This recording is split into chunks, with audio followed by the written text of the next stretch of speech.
дуруд бинандаи азиз, шуморо ба тамошои нашри навбати интеллект шоу даъват мекунам. имрӯз дар меҳмонии мо тими машъалафрӯз қарор доранд ва умедворам ки бозии дуюми худро низ бо натиҷаи худ ҷамъбаст мекунанд. хуб, муҳим дар ин бозӣ яъне ширкат кардан, ҷуръат кардан ва саволҳо ҷавоб додан аст ва муҳим ин аст ки мо баъди як дақиқа ҷавоби дурустро пешниҳод мекунем ва аз ин бозӣ бисёр чизро барои худ гирифтан мумкин аст. Масалан, мо нафароро медонем ки дар чандин сол садҳо, ҳазорҳо савола бо ҷавобаш доранд. онҳо ҳамин барномаҳои моро тамошо мекунанд ва сабт мекунанд ва ҷавобҳои онҳоро менависанд ва ман ҳамин гуна дафтари умумии онҳоро дидам ва як вақт яке аз онҳоро ва бисёр хурсандам шудам. воқеан ҳамин як манбаи иттилоъ ва баъзе камбудиҳо, баъзе носуфтагиҳо агар дар саволҳо ҳам бошад, онҳо дарҳол ҳис мекунанд ва мо атрофи ҳаминам суҳбат карда будем ки ин бисёр ҷолиб буд барои ман шахсан. хуб, тими машъалафрӯз дар меҳмонии мо аст ва ман ҳоло шуморо бо аъзоёни ин тим ошно мекунам. Санавбар Яқубова, Муҳаммадсалим Азизмуродов, Аминҷон Шаропов, Маҳмадсаид Ғафуров, Рисолат Каримова ва капитани команда, сардори гурӯҳ Шаҳзод Қаюмов. хуб, умедворам ки бо қоидаҳои бозӣ ошно ҳастин. Як дақиқа вақт пешниҳод мешавад, саволҳоро бинависен. албатта саволҳои мо ягонташ аз 2-3 ҷумла зиёд нест. вақте ки менависен, ҷавоба ёфтан осонтар мешавад. баъди як дақиқа фақат капитани команда мегӯяд ки кӣ бояд ба савол ҷавоб бидиҳад ва фақат ҳамон як нафар ҷавобро пешниҳод мекунад ва мо ҳамон ҷавоба қабул мекунем. агар қабул кардем, дигар онро иваз намекунем ва вақте ки пеш аз муҳлат ҷавоб додед, як дақиқа вақти иловагӣ мегиред. дар оғози суҳбат ҳоло шумо як дақиқа вақти иловагӣ доред ки ҳар вақт хостед метавонед онро истифода бубаред. ва қоидаи аз ҳам асосии ин бозӣ ҳамин аст ки ҷавобҳои қисман дуруст ҳамчун ҷавоби нодуруст қабул мешаванд. барои ин шумо кӯшиш кунед ҷавобҳо пурра дуруст бошанд. бароятон муваффақият мехоҳам. марамат, рақами саволи аввалро муайян кунед.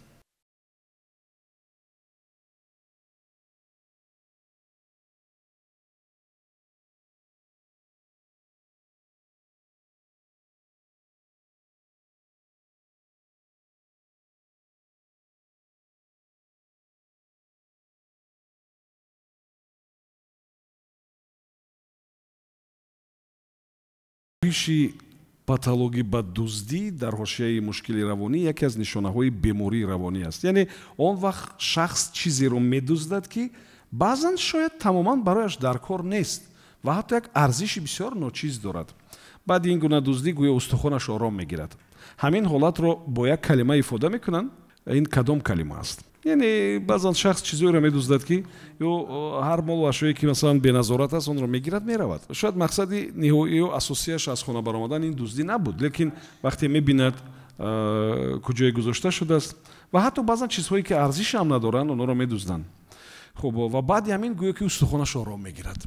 яъне ки шояд ки ба кадом як мушкили равониву ба ин чизҳо вобаста бошад ва бо як калима онро ифода мекунанд. қисмати охираш ин мания аст, мания. ва шумо умедворам ки дар як дақиқа қисмати аввали ин ҷавобро меёбед ё ин калимаро. марамат.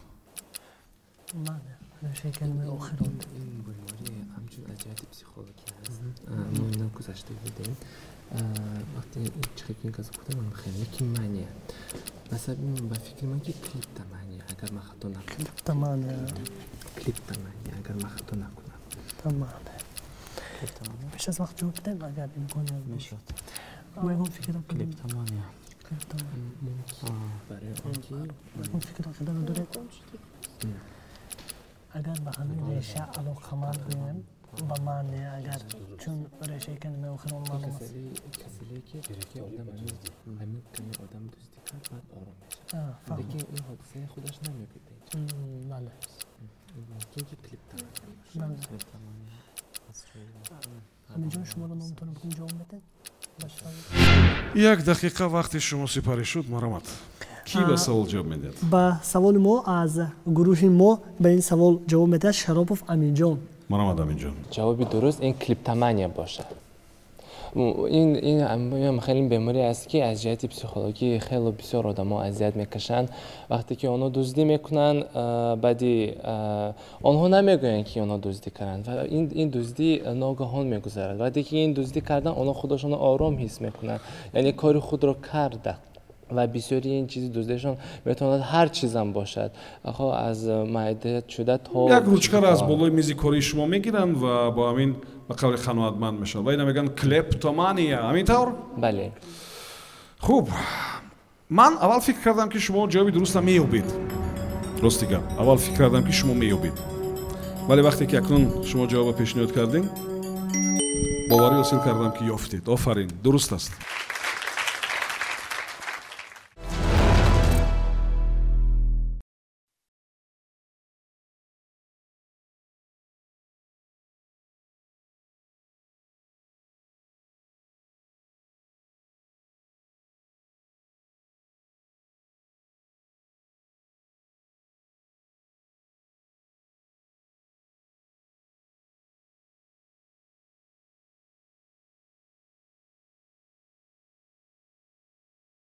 یکی از ارگان‌های سیستم نظارت دولتی در شوروی سابق بود و وظیفه‌اش نظارت اجرایش نقشه، اشکار کردن ویرانشوی نظام کار و ترتیبات، معین ساختن خراجات زیادتی، دزدی، پنهانکاری و صرف نادرست مبلغ و مالکیت دولتی بود. اون کمیته حتی می‌توانست که جریمه هم کند. خلاصه اون برای کارمندان حتی تقدیرساز هم بود. چی نام داشت اون کمیته؟ سوال فهم است؟ اگر فهم است مرحمت یک دقیقه وقت برای فکر کردن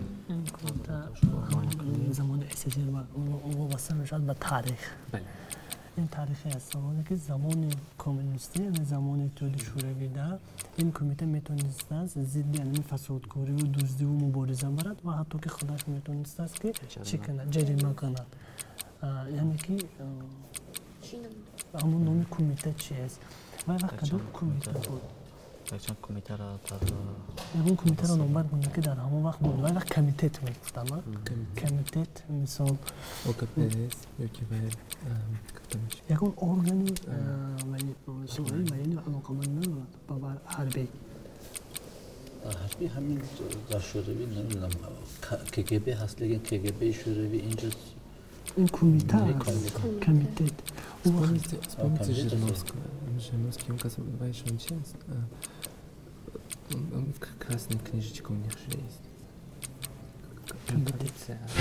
یک دقیقه وقتی شما سپاری شد مرحمت کی با سوال جواب میدید اگر با سوال اهمیت داده باشین جواب قریب که در اونجا هست و گفتم که اون کمیته یکی از ارگان‌های سیستم نظارت دولتی در شوروی سابق بود یکی از ارگان‌های سیستم نظارت دولتی در شوروی سابق بود و نظارت اجرایش نقشه اون وقت کنون اقتصادی نقشوی بود که خب اشکار کردن ویرانشوی نظام کار ترتیبات معین ساختن خراجات زیادتی دزدی پنهانکاری صرف نادرست مبلغ و مالکیت دولتی را نظارت میکرد اون کمیته حتی میتوانست که جریمه کند گناهکاران رو خلاصه همون کمیته اگر همون کمیته میگفت که همین آدم همین گونه است میتونست برای انسان تقدیرساز باشد از وظیفه میتونستن که مثل شمال شما رو سبکدوش کنند خب چی نام داشت اون کمیته درست در گروه ما جواب نیست و در اینجا حتی بعضی فکرش ایستاده است وابسته به کمیته پارتی کمونیستی باشد و شاید همین گونه جواب اومده است یعنی کمیته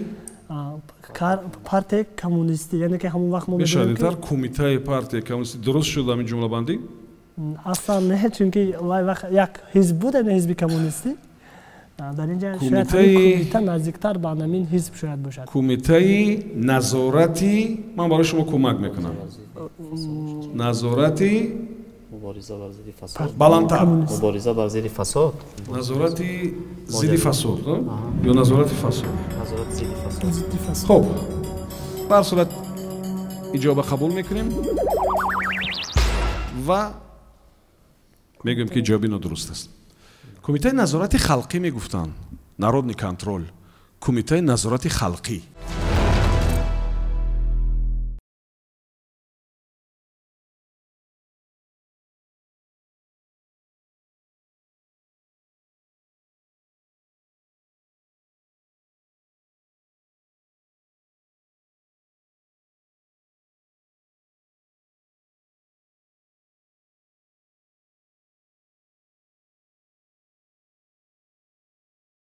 Пётри як дар ҳар ноҳия иҷозат медоданд ки фақат як дорухона бошад.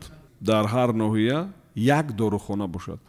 Агар касе мехост ки дорухонаи дуюмро кушояд, бояд ҳатман иҷозат мегирифт. Аз ки иҷозат мегирифт?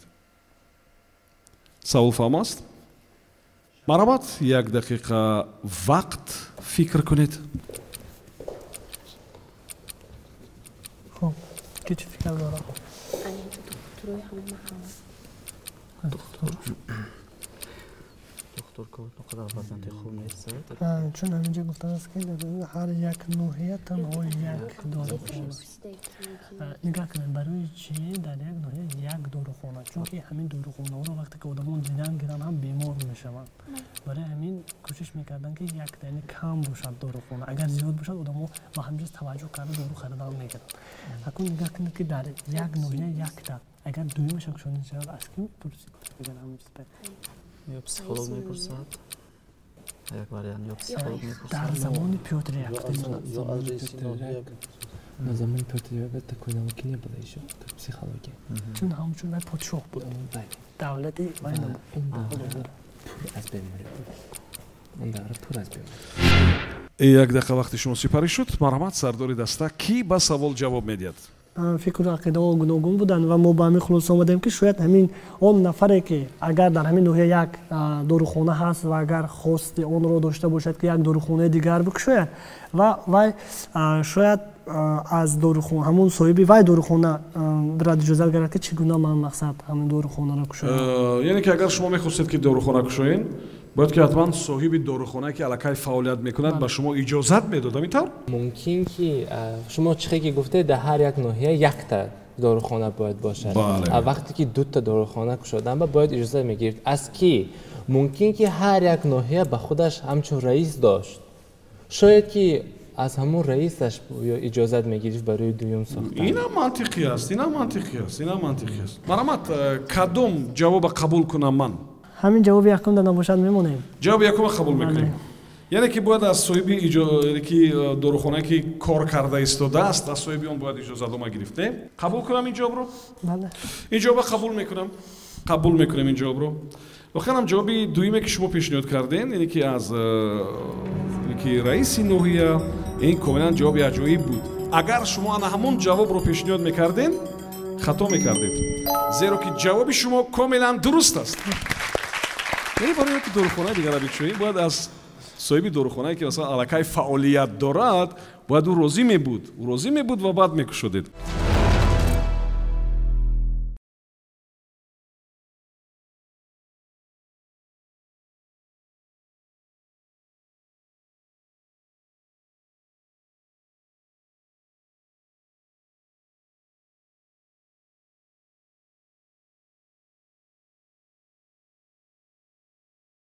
گفت که همون صحیفه بسیار مشهور خیلی از عکسی دانشجویان دانشگاه هاروارد شروع شده است و در آنجا صورت آنها رو میگذاشتند.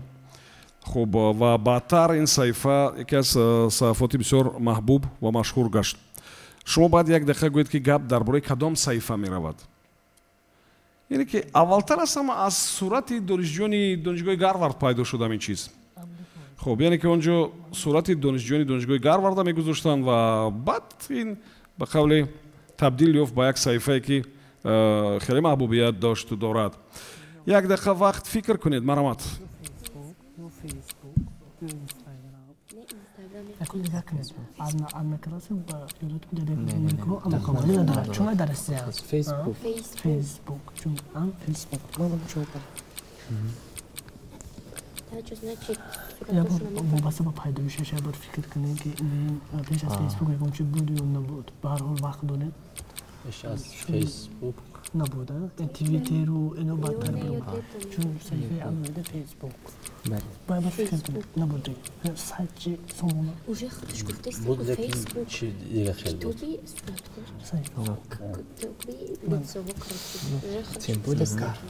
تیم بود کار دولتون داده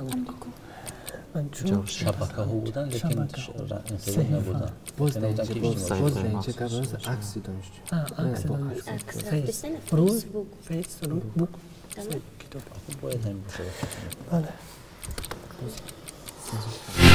як дақиқа вақти шумо анҷом ёфт. марҳамат, сардори даста кӣ ба савол ҷавоб медиҳад? муҳтарам рови дар инҷа мо муҳокима кардем ва вақте ки дар бораи гап дар сари донишгоҳи гарвард рафт ва донишҷӯёне ки расми худашонро гузоштанд, ба фикри мо ин саҳифаи шабакаи иҷтимоии фейсбук аст ва мо хуб медонем ки фейсбук ҳам моли Иёлоти Муттаҳидаи Амрико аст ва дар он ҷо пайдо шудааст ва аввалин расмро ҳамон донишҷӯёни донишгоҳи гарварди Иёлоти Муттаҳидаи он ҷо Амрико аввалтар аз ҳама сурати донишҷӯён гузошта.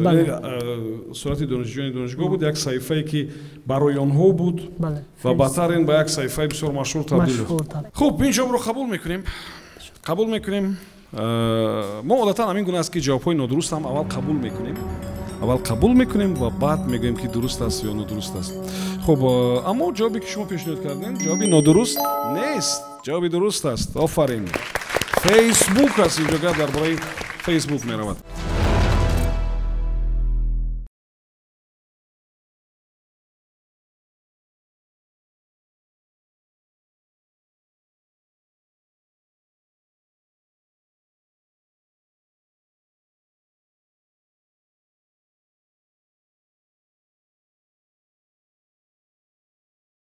сола боло як вақт ҳуқуқ доштанд ки дар нақлиёти ҷамъиятӣ бепул ҳаракат кунанд ва ҳолиам шояд бошад ҳамин тартиб.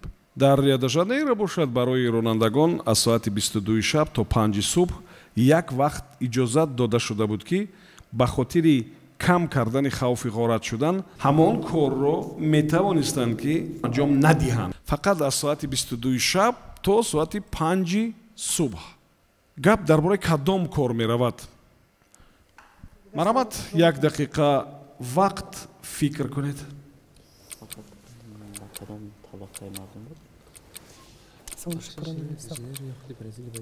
дар Бразилия аст, шаҳри Рио де Жанейро. дар Бразилия аст, 65 боло як вақт дар ҷойҳои ҷамъиятӣ барои кам кардани хавфу хатар дуздӣ ҳамон корро мекарданд. лекин як вақт аз соати 22 то 5. Столько микро каналов, а сати 25 сара микро будет канал. Чикор бошад? А 65 боло. Значит, я колонна шей камтар хумера вику. Окей, охранники тоже. Мумкин. Лекин ба фикри ман Рио де Жанейро бо бисёр фестивалҳо мегузаранд ку мумкин ки аҳолия барои кадом кор аз куҷо гузаронданд? نمیشود از شبانه چقدر کنسوله میگذارم بسیار رقص و ورزش میشود بسیار اینو در карнавал. یک دقیقه وقتی شما سپاری شد مرامت سرداری دسته کی به سوال جواب میدید؟ محترم روی در اینجا فکر عقیده گروه ما همین گونه است که در شهر ریو د ژانیرو مخصوصا در اینجا شهر ریو د ژانیرو برزیل آورده شده است چون وای شهر میدونیم که بسیار یک شهر کلانترین است و بسیار فستیوال ها و آزمون ها در اونجا برگزار می شود و بسیار اهالی هم در اونجا بسیار است.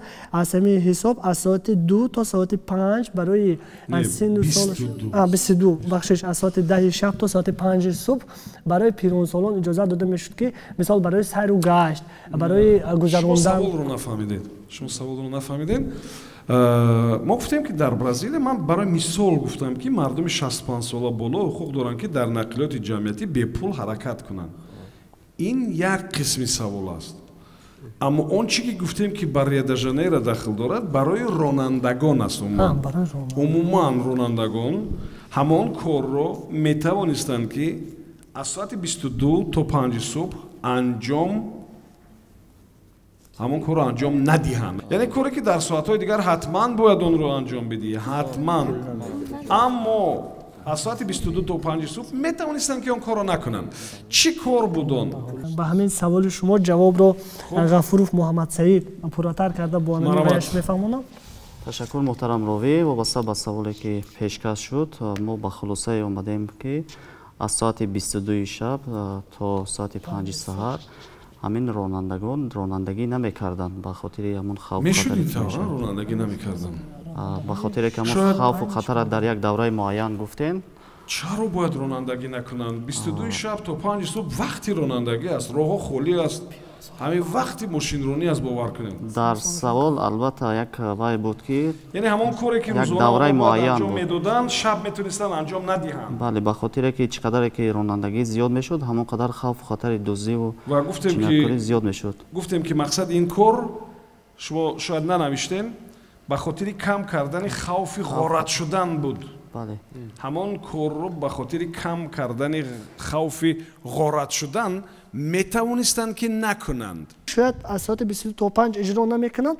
Дар шаб хавфу хатар зиёд аст. шояд ки ҷавонҳо, авбошҳо ё дуздон, онҳое ки аз 65 боло ҳастанд, зурашон намерасад, аз маблағи ваёро шояд гиранд, дузданд. ман боз як бор ёдрас мешавам ки инҷое ки шумо бояд ҷавоб бидиҳед, шумо 65 болоро фаромӯш кунед.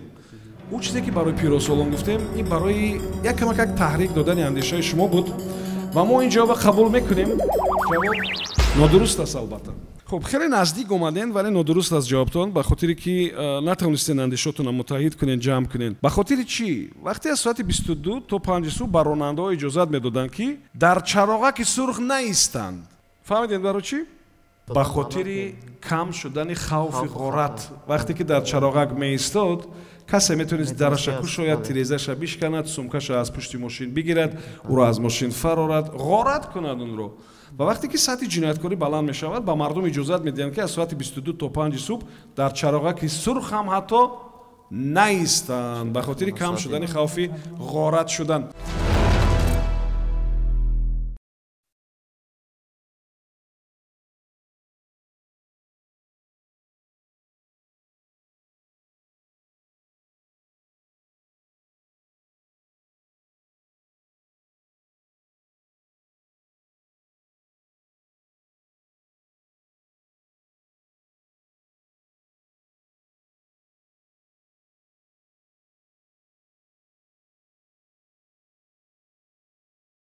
دو مواد پیشصف بود، یکی انجیل و دیگری اعلامیه حقوق انسان.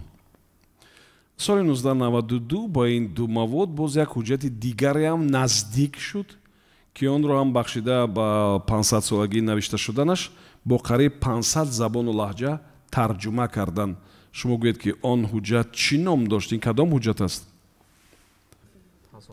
یک مدتی ما دیدیم از روی شماره ترجمه ها با زبان های دیگر دو مواد پیشصف بودند، یکی انجیل، دیگر اعلامیه حقوق انسان، دکلاراسیون حقوق انسان. سال 92 با این دو مواد باز یک حجت دیگر نزدیک شد، یعنی بخشیده با 500 سالگی نوشته شدن همان حجت آن رو قریب با 500 زبان و لهجه ترجمه کردند. شما گویید که آن کدام حجت است؟ چی نام دارد آن حجت؟ چی حجت است آن؟ مرامت فکر کنید.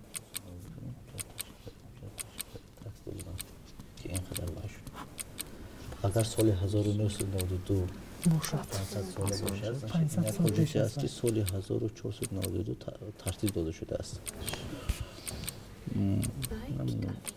شاید وای باشد. دوره شیبانی‌خان، اون دوره اولوغبک و اون دوره ها نبود. 500 زبان بخشیده با 500 سالگیش.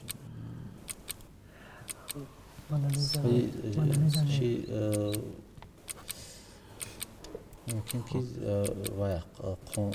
سرخونی یکون مملکت است که در همه سال 300 سال شدگی ایالات متحده آمریکا دارد. 1400 چند؟ 1492. Мне вот беспокоит Инджил, Эламия. Ну что-то связанное. 500 سالگی گفته شده است. 1400 کنفوسیوس نه کنفوسیوس خیلی است. یک دقیقه وقتی شما سپاری شد کی با سوال جواب میدید؟ بدرست میشم که همون حجت یک وقت در مزایده هم گذاشته شده بود. مزایده. خب و در مزایده میدونی نرخ چقدر بود؟ نرخ همین لات 1.5 میلیون دلار. شما گویید که گپ درباره کدام حجت میرود؟ گپ درباره چی میرود؟ چی نوشته هستین؟ مرحمت؟ در اینجا فقط یک وریانت شاید اعلامیه باشد که وابسته به آزاد کردن حقوق غلامان. خوب آفرین دیدید بعدتون میاد اگر فکر کنید شما آفرین همین جواب قبول کنم همین قدر وریانت قبول است این جواب قبول است و باید بگم که قبول است لیکن درست نیست به خاطر که اینجا گپ درباره نامه کلمب درباره کشودن آمریکا می رود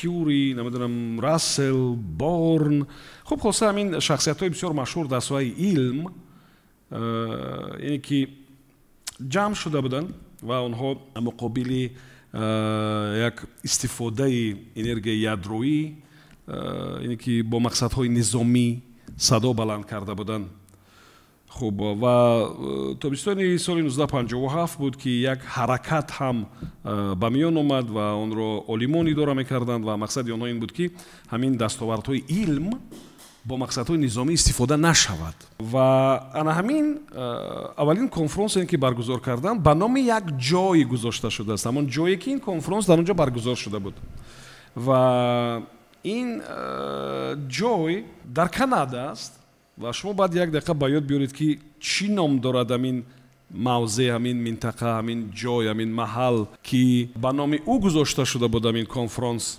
و من محتوای کنفرانس رو برای شما گفتم که آلمان جمع شده آن را آنجا چی مقصد داشتند مرحمت یک دقیقه وقت فکر کنید مسئله باید همین مسئله سعودت جایزه که نوبل بایش کردگی هست با خاطر همین استفاده نشان یادرو این جایزه نوبل تشکیل شده است کوری بورن همیشه قبل از سال میره بس که نام کنفرانسی با نام یک موضوع است موضوع در کانادا است چون پایتخت کانادا اتاوا است چون شهرهای کانادا است چون موضوعش اگر در تورنتو شهرهای کانادا همچنین یک خلیج یک گودزونه چه خیلی یک خلیج داره چیزی داره کانادا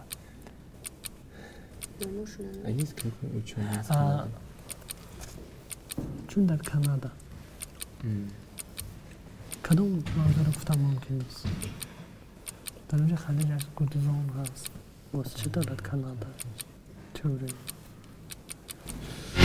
یک دقیقه وقتی شما باقی رسید مرحمت کی به سوال جواب میدید شما میدونید که میگونه تجربه در سیاست جهانی هم هست مثلا زمین روادید شنگن هم اگر بگیریم شنگن هم شما میدونید که یک منطقه است یک محل است یک جای اهالی نشین است و شنگن و مثلا در تاریخ ما هم هست مثل شرطنامه زیربلاغ و نه همین گونه چیزا هستند که به نام همون موضعی که اونجا به امضا رسیده خب به نام همون است خب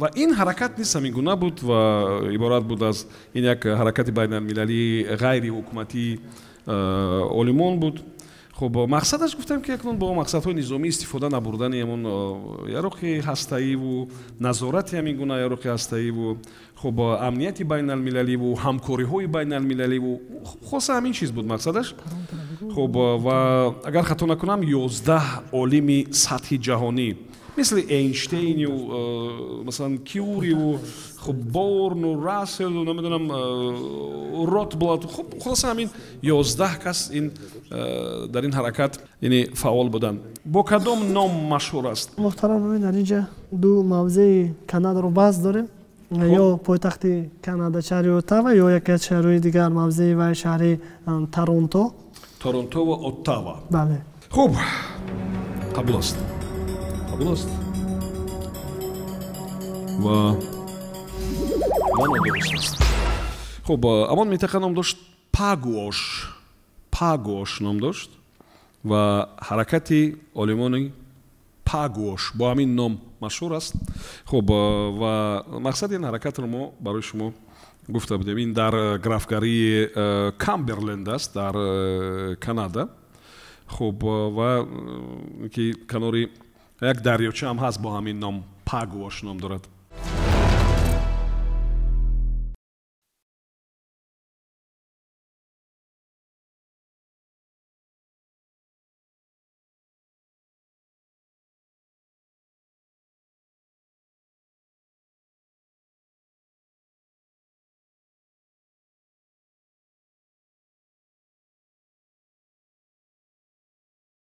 18 ҳамон чиз ки ҳоли масалан рӯи дастурхони ҳамаи мо ҳаст барои ҳама дастрас набуд ва онро мардуми хеле сарватманду мардуми хосаву ҳамино истеъмол мекарданд. мисли он ки як вақт ҳамин яхмос низ барои ҳама дастрас набуд, мисли ҳамин ин чиз низ дастрас набуд ва ҳама чи тағйир меёбад баъди соли 1747 вақте ки як нафар аз дорусози олмонӣ бо номи Андреас Сигизмунд Марграф онро ба даст меорад бозам аз як сабзавоти дигар.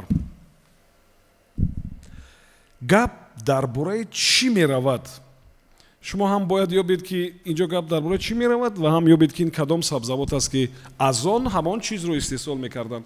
Он чизе ки як вақт барои ҳама дастрас набуд, фақат мардуми хоса ин чиза доштанд рӯи дастурхоншон, аммо ҳоло хушбахтона рӯи дастурхони ҳар кадоми шумо ин чиз ҳаст. хуб, мо як дақиқа вақт дорем, марамат фикр кунед. نگاه کنن پیشتر میگفتن پرورده و خند و آن خیلی میگفتن پیشتر از نای شکر میگرفتن از فقط در از لبلبو میگفتن какао так шоколад ҳамон у меня еще одно предложение есть, лекин ин дуюм ваш ҷавобашо не, лекин ҳама да худаш ангур пазорид кара наметавонист. лекин اگر وابسته به منم همون گفتم شیرین چون نام سبزوات از لبلبو گرفتن یاد گرفتن لبلبو گرفتن لبلبوی قند از лекин даври унҷа ва қанд аз куҷо чӣ бом гирифтан از نشکر گفتم ин айна шакар баъд худаш тоист بعد از لبلبوی قند از نشکر میگرفتن بعد این از در مملکت‌های نشکر در مملکت‌های хуб, як дақиқа вақти шумо сипарӣ шуд. Марамат, сардори даста, ки ба савол ҷавоб медиҳад?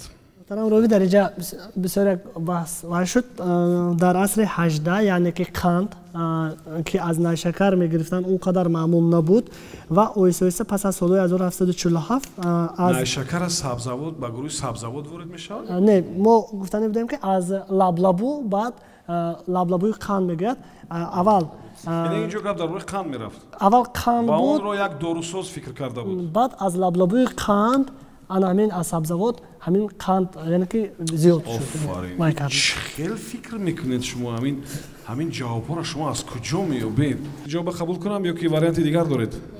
دیگر واریانت نداریم. دیگر واریانت نیست؟ خب این واریانت قبول است. یعنی که ما گفتیم که همون چیز برای همه دسترس نبود در عصر 18 و همش دیگر شد. بعد سال 1747 وقتی که یک داروساز از برلین اندریاس سیگیزموند مارگراف توانست که از همان چیز آن محصولات به دست بیارد. خب واقعا ما برای به دست آوردن شکر از لبلبو استفاده برده بود و جواب شما کاملا درست است. آفرین.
таваҷҷӯҳ кунед ба савол.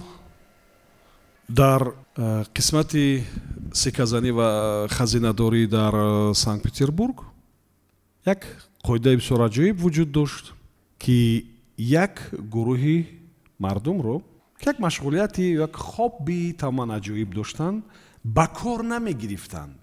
шумо гӯед ки чӣ хобби ё чӣ машғулияти аҷоиб агар медоштанд, онҳоро дар амин ба қавле хазинадорӣ ё дар ҳамон нуқтае ки ба сикка заданӣ, яъне тангаҳо машғул буданд, ба кор намегирифтанд. инҷо гап дар бораи кадом хобби ё машғулияти дӯст дошта меравад? марамад як дақиқа вақт фикр кунед. дар хазинадорӣ ҳамин одам намемонде ва дӯст бошад. одамое ки тангаҳои ҷамъ мекунанд чӣ ном доранд? коллексионер. коллексионер мегӯяд. коллексионери танга як чӣ ном доранд? коллексионер. як нафар дуруст аст. алектора маяс сикка мезананд. ҳамон номи тангаҳои як-якта гирифта мебаранд дар хазинадорӣ. вай ин шуғлш наметавонад хобби аст. баъзан шавқ дорад. баъзан шавқ дорад ки ҳамаиса бурда ҷамъ кардам онам. хеле хонашонда як коллексия кардам. хеле одамам ҳастанд хобби шавқ дорад. коллексионер коллексионер. яъне коллексионер фаҳмидам ин доход мебиёрад, ё не? ин чиз фақат барои манфиати худаш. як намуд одамҳое ҳастанд ки дар ҳамин чи системаи ҳазна чи танга зарб кардани тангаҳо чӣ наметунанд, сикказанӣ қабул карда намешуданд. киҳо буданд? як дақиқа вақти шумо сипарӣ шуд. марамад ки ба савол ҷавоб медиҳад? моҳтарамроӣ, дар ин ҷа чунин ҷавоб ба миён омад ки яъне дар байни ҳамин гуна яъне дар ҳамин хазинадорӣ ва сикказанӣ дар Санкт Петербург гуфтем як қоидаи аҷиб вуҷуд дошт ва он одамое ки ҳамин гуна хобби доштанд, хобби коллексионер, яъне одамоне ки шавқ ва ҳавас доранд ки ҳар гуна намуди тангаҳоро дар хонааш ҳамчун як хобби дорад ки хеле коллексия кунад, яъне ҳамчун барои худаш, барои хобби ва шавқи худаш мемонад. лекин ҷавоб як калима аст. чӣ мегӯянд мира? ва ин калимае ки решаҳои лотинӣ дорад. калимаест ки решаи лотинӣ дорад. ҳамон калимаро шумо талаффуз мекунед. фикри шумо амоли нодуруст нест. фикри шумо нодуруст нест, вале ҷавоб як калима аст. ҳамон калимае ки решаи лотинӣ дорад ба ёд биёред. бо кӯмак кунам баротон. мехоҳед бо кӯмак кунам? бале. чӣ бале? бо ҳарфи не сар мешавад. не. нон. با همین حرف سر میشد، با حرف ا تمام میشد. و یک کلمه بسیار مشهور است. شما درست یافتین که چی مشغولیت است اون، ولی اما کلمه را تلفظ کنید که چی است. این هم کلمه بسیار مشهور است و شما حتما میبایست که اینا میدونستین. در اینجا یک واریانت اومد، شاید این اشتباه هم باشد که آخران جواب ما است. استاد پیشنهاد کردن که یک علمی است چون تنگه شناسی است. نومیزماتیکا گفتن. نومیزماتیکا؟ بله، تنگه شناسی بوده است. بله دیگر. خوب کی اینجا بیفت؟ استاد که استاد تاریخچه هستم. ترجمان هستم. این خیلی باشد ما با استادی که تاریخ میدونن و ترجمه را میدونن بحث نمیکنیم. نومیزماتیکا هستین. کاملا درست است. به خاطر که اکنون شما 4 جوابی درست که داشتین دیگه ما باید حتما یک کمکی انجام میدادم که شما میافتین. اما وگرنه قسمتی که شما پیشنهاد کردین قابل قبول بود. یعنی اونایی که با کالکسیا کردن تنگه ها مشغول هستند.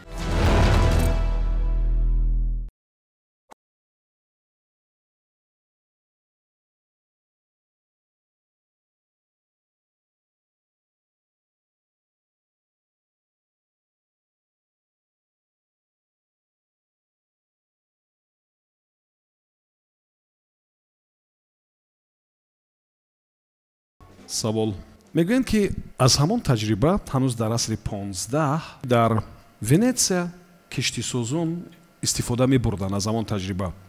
شما نام یک آمریکایی را بگیرید که سال 1913 همین تجربه را در کارگاه خودش استفاده برد. این کدام تجربه است؟ ما کمک بالاتر خواهیم گفت. اگر شما دونین میتونید که گویید که این چی تجربه است و یادداشت می‌شم که حالی همین تجربه در کارگاه‌های استحصالی بسیار وسیع استفاده می‌شود، بسیار وسیع. خب ولی میگن که هنوز در عصر 15 بعضی کشتیسازان در ونیتسیا از این تجربه استفاده می‌بردند و یک آمریکایی سال 1913 همان چیز رو با تکمیل با راه بهتر کردن در کارگاه استحصالی خودش استفاده برد و محصولاتی که همین شرکت استحصال میکند همان رو در دوشنبه هم حالا دیده میتوانید. خب شما گویید که اینجا گپ درباره کدام تجربه میرود؟ مرامت یک دقیقه وقت فکر کنید.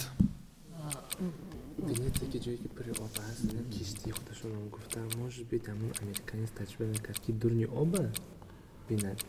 من یه هفته دیگه بودم خونده بودم در کسی که یک امریکانیست تجربه کرده که بود همون کلکاس بود هوای خودش مونده بحر به خودش فرآورد از اون که تا آخرش هوا هست از اون روی هوا حرکت میکرد روی انمی سخیماتیکه و کشتی زیر آبی ساخته امروز در تاجیکستان هم دیدم احتمال اقتصاد یک تا میگم همین پراشوت اصلا چند ساخته شده میدونید پراشوت برای چی در کار است؟